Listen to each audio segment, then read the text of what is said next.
Hello, believers. In this video, we are going to know all the most worthiest players from this Ragnarok event, Week 1 to Week 3, which you can go for as the player that I am going to suggest is going to give you a very great performance and make you feel like you are a hacker level of performance, and they are seriously going to cook your opponent. To make this video well managed, I am going to divide it into a total of 2 points. 1. Top 5 cheap beast players to take from the Ragnarok event. 2.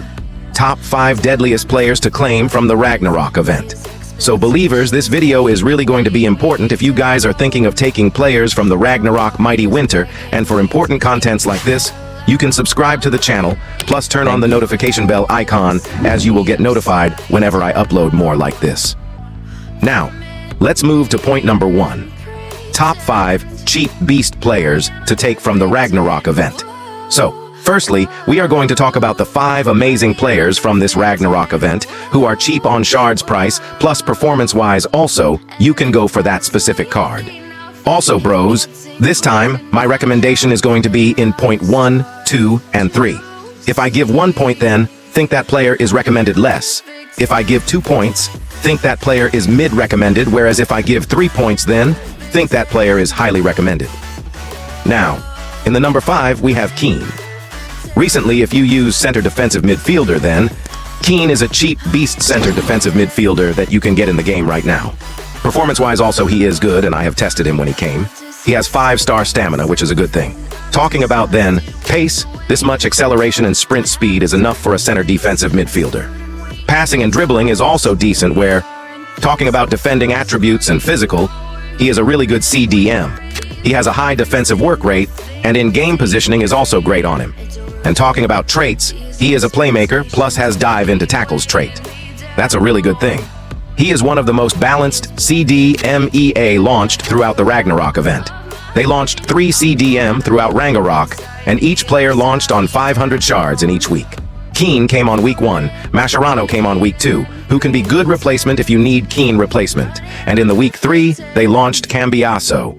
And I am not preferring Cambiaso since he is little attacking focused CDM. Anyway, you have 3 cheap options, so the choice is yours. All those CDM will be good for the next 2 to 3 months at least, so be chill. Recently, EA removed Keen from scouting camp, but if you want, you can give a test to Mascherano and Cambiaso. Anyway, I am recommending them 2 out of 3, which means mid-recommendation. They are costing just 500 shards, so that's a really big plus point. In player number 4, we have Cold Palmer. Recently, you all know Cold Palmer is a trending player, and many people actually like him, they enjoy him, so that's also the reason I have kept him in the list. He is cam and can play as even RW and RM positions. You can even see 4-star skill moves, which are plus points. He has got finesse shot, long shot taker, and his shooting ability is also insane. He is a playmaker and has good passing attributes. In terms of smoothness, this is a really good card.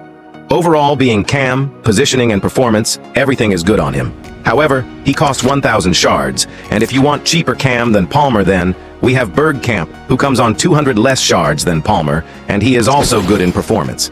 It totally depends on budget, and they both are 111 OVR.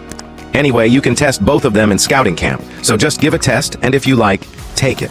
I will recommend them 3 out of 3, which means highly recommended. In player number 3, we have Voller. I have used a Voller, but I was more impressed with him when my opponent cooked me with the help of a Voller for 2 matches in a row. He literally scored 3 to 4 goals and cooked for me. I was like literally in shock. He was literally shooting from long ranges, and I was conceding goals. So, if you are looking for a cheap but insane quality finisher and shooter then, Voller can be the perfect choice for you bros.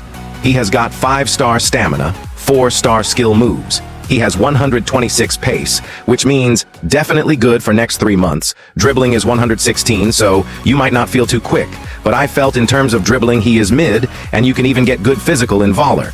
He has also got traits like heel-to-heel flick, finesse shot, and power header. Overall, recently top 10 striker in the game, and his positioning was also good in game, so he just comes in 650 shards, and honestly I felt it's a lot more cheaper. Anyway, you can even use Voller as one striker, he will cook the opponent. You can test him in scouting camp. I would rate him 3 out of 3, which means highly recommended. Talking about the player number 2, we have Toure. There is no doubt that Toure is one of the best center defensive midfielder in the game you can get right now. He can even play alt positions like CM Cam, which is a big plus point. Being a CDM, you can get a 4-star skill move, 4-star weak foot. His attacking and defensive attributes are balanced, and you can see a lot of traits. Overall, if you are looking for a versatile CDM, then Turi can be the best option. He will be good for next 2 to 3 months, and in just 1k shards, he is definitely worthy.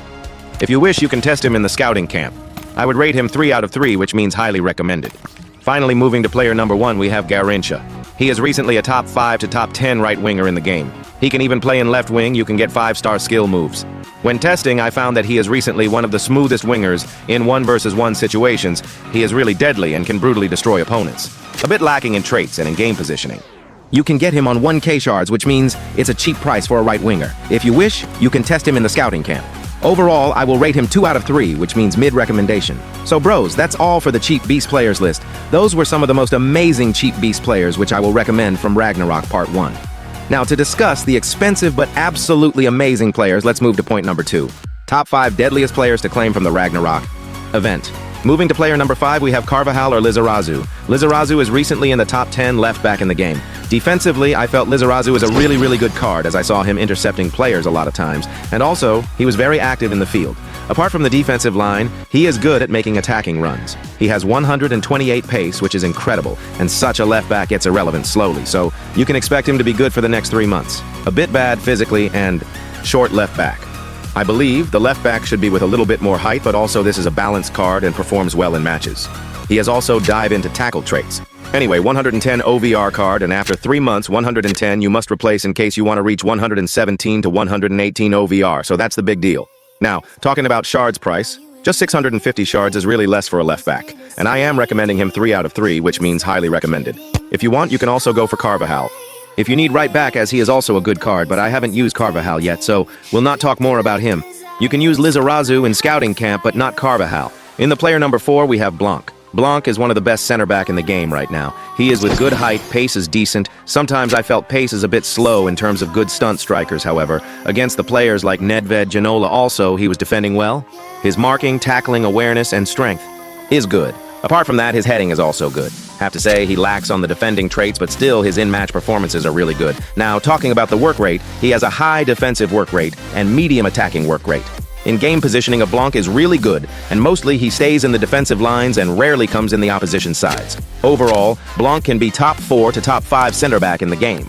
He costs 1250 shards, which is quite high in my opinion. But still, if you want, he is worthy. I am expecting more cheaper CB in upcoming days, so if you have other positions remaining to fill, then also that's fine. Anyway, bros, I will recommend him. 2 out of 3, which means mid-recommendation. You can use him in scouting camp. In the player number 3, we have Carlos Alberto. He can be considered to be the best top 1 to top 2 right back in the game in the recent scenario. He has got good sprint speed. Talking about the defending, a right back having 130. Defending means incredible, and you can see his tackles, marking, awareness is great, plus he is also good on physical. Next, talking about height, a bit shorter than a recommended right back, but still, this much is okay in most of the cases. The cons in this card can be a 3-star skill move. Anyway, he also has a lot of traits, and they are roulette, so this cover that 3-star skill move part as roulette is also effective in 1v1 situation. He has high work rate, which means he mostly plays in the mid and handles both attacking and defending positions if required. In match time, his positioning is incredible and good.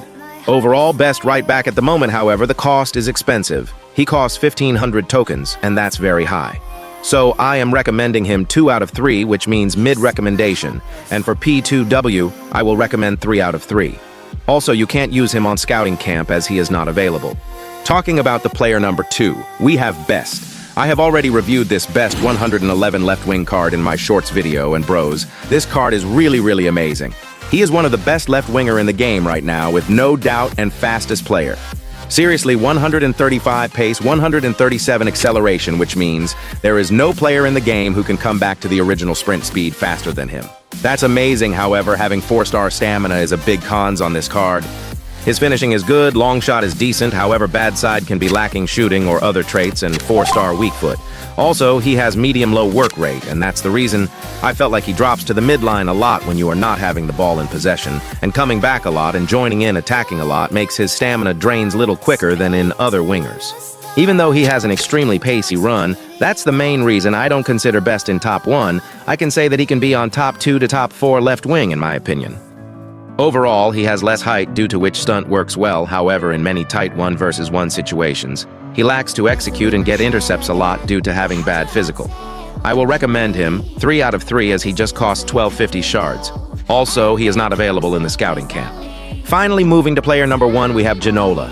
Janola is top 2 to top 3 striker in the game. In this card also EA did bullshit as they brought him in striker. That's really bad as we have many ST in the game. Anyway, Janola is such an amazing card which has no cons. 5-star weak foot, 5-star skill moves, 135 pace, 138 shooting, and 122 dribbling.